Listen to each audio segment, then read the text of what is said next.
Hello and welcome. I am Vidya. In the last 5 episodes, we peeped in at reality through 5 doors: the philosophy, the darshanas, through science.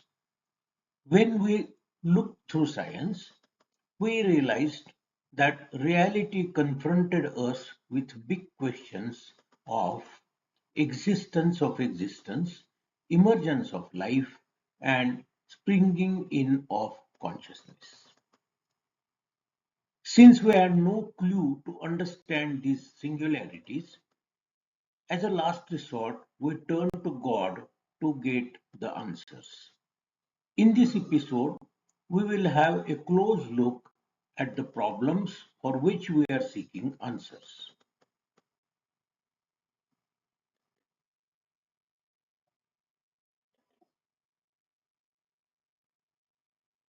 Have you ever wondered why we ask questions and why some questions never seem to end?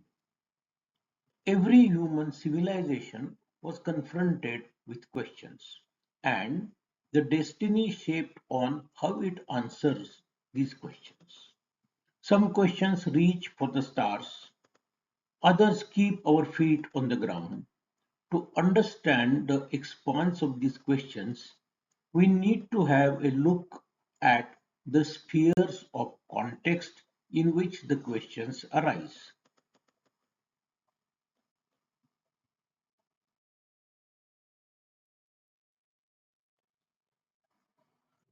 Ponder over this diagram a little bit.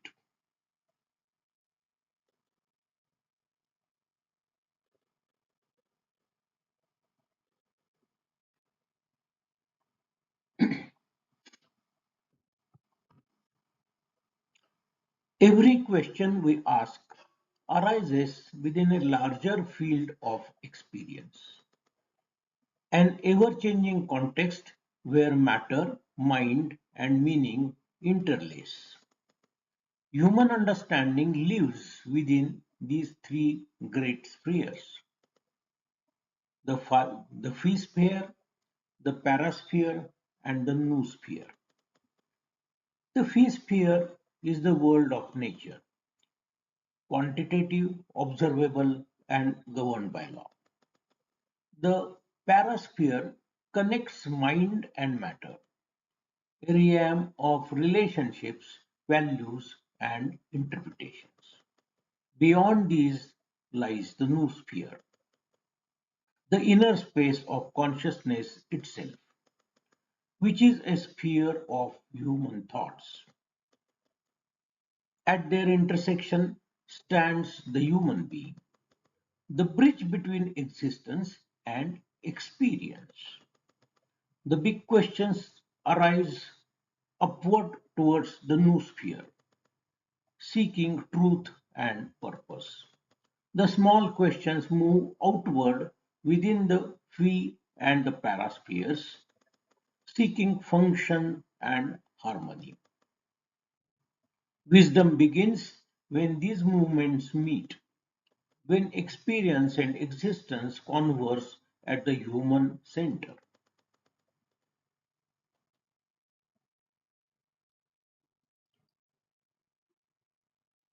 Human intelligence unfolds on the two planes of inquiry.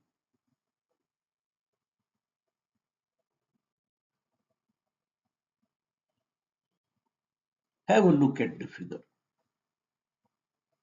and think over a little bit.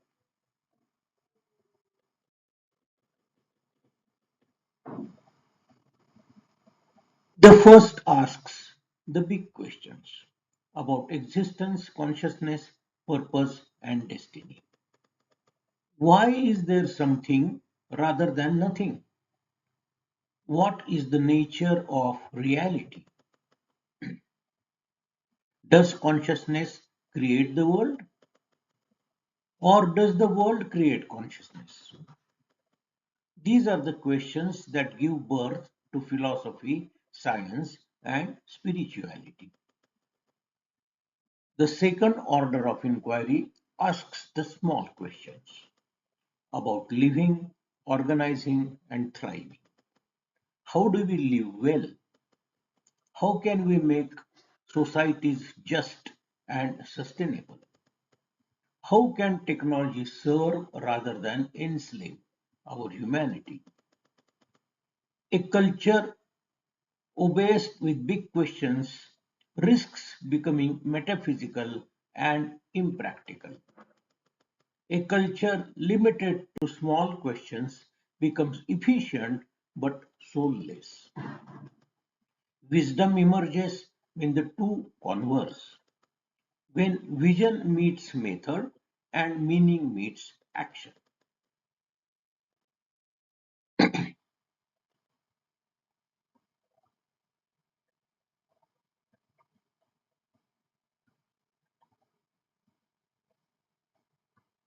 Imagine a plane where every worldview can be mapped.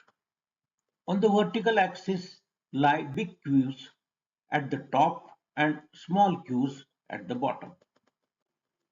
The ability to ask questions and integrate are the big questions. On the horizontal axis lies effectiveness, the ability of the world view to answer the questions. In the Q plane, four archetypes appear: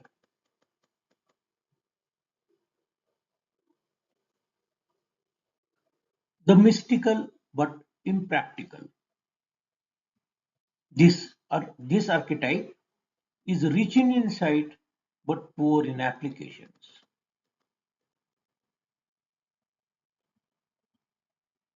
Efficient but shallow. Skilled at solving but blind at meaning.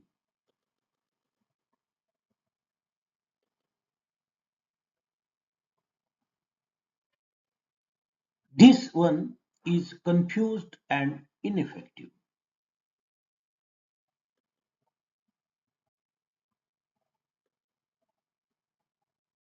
Lost in confusion, lack both vision and method.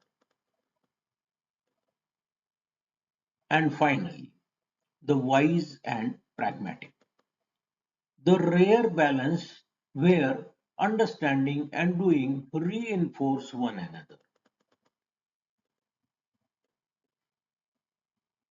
The arrow that rises diagonally through this plane points to integral wisdom,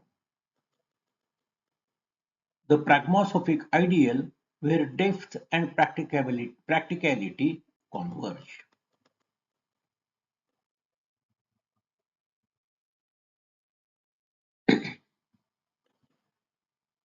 A worldview is essentially an individual's or society's fundamental cognitive orientation. Think of it as the lens or framework through which you perceive, interpret, and make sense of everything: reality, knowledge, values, and your place in it. In our previous episodes, we have seen few worldviews like philosophy, science, and theology. Every worldview promises to explain reality and to make life better. But how do we measure which worldview truly delivers? The productivity of a worldview can be measured by three kinds of powers: the explanatory power, how well it makes sense of phenomena; the predictive power, how well it anticipates the outcomes; and third, the operational power, how effectively it enhances life. When these powers work together with minimum conceptual baggage, a worldview becomes elegant and efficient.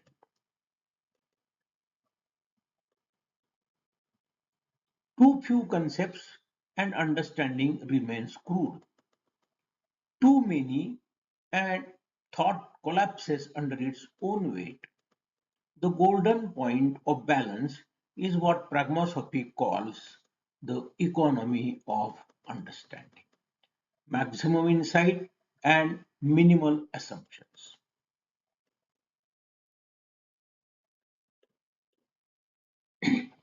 Civilization survives on two forms of wealth, not money, but qualities of life: personal quality of life and the social quality of life. We call respectively as PQL and SQL. PQL measures the inner well-being of individuals: health, meaning, autonomy, clarity, and peace. SQL measures the outer well-being of societies: justice, equity, sustainability, and culture. But history shows how hard it is to balance these.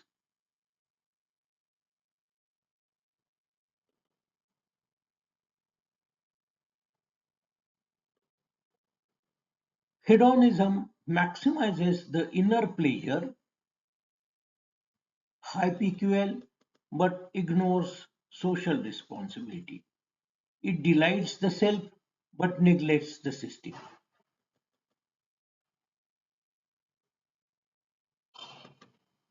Marxism builds collective equity, high SQL, but often constrains personal freedom. It succeeds the system but suffocates the self.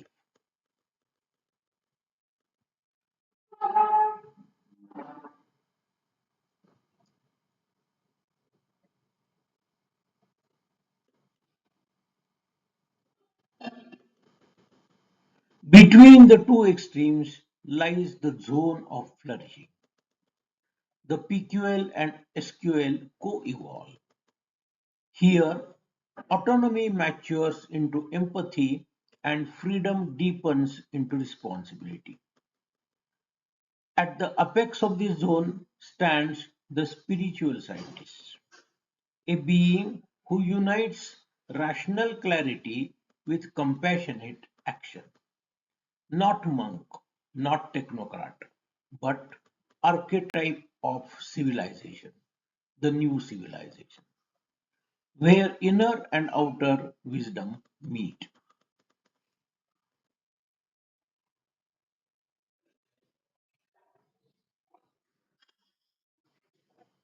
Look at the diagram a little bit.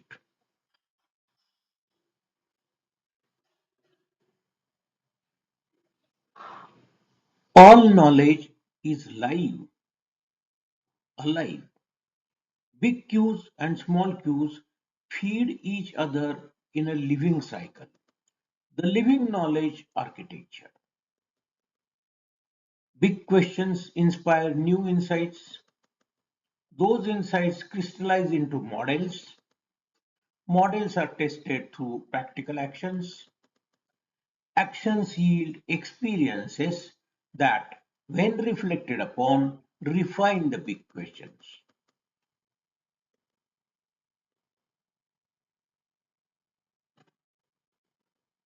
This is how civilizations grow, through a feedback of verity and volition, reflection and realization. Wisdom is not a storehouse, it is a circulating current. When this current flows freely, knowledge becomes self correcting, a living ecology of truth and transformation.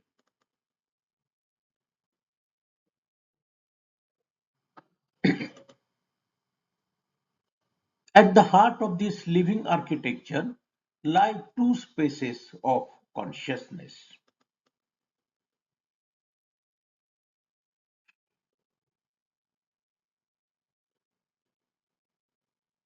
The first space is the verity space, the realm of truth, fact, moral, and norm.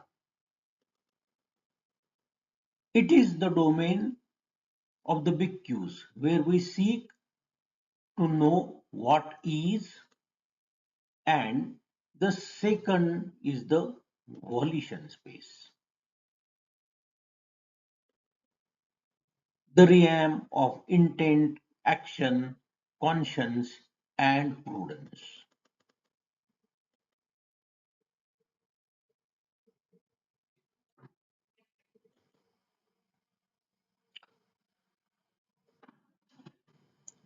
Human history can be read as a long migration from ego, the realm of self-centered striving, to eco, the realm of systemic harmony, from hedonism, personal delight, to Marxism's social design, and onward to the zone of flourishing where self and societies finally cohere.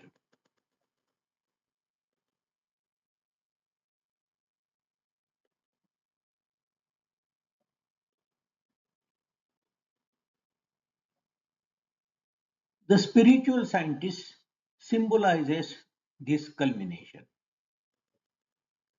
The evolved human, grounded in evidence yet radiant with empathy, neither renouncing the world nor exploiting it, but participating in it mindfully, creatively, and compassionately. This is the journey eco from ego to eco. This is the measure of a worldview. This is the essence of pragmasophy.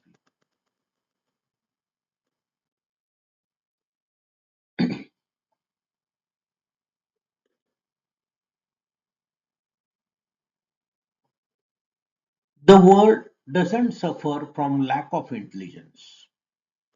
It suffers from a shortage of integrated intelligence, wisdom that unites big questions and small questions, meaning and method, truth and tenderness.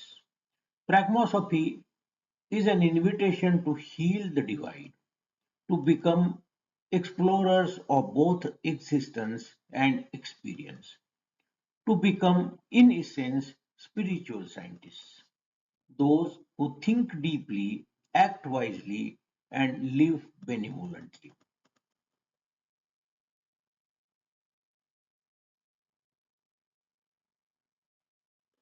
We are now fully ready to grasp the contents of the next episode, comparison of the worldviews.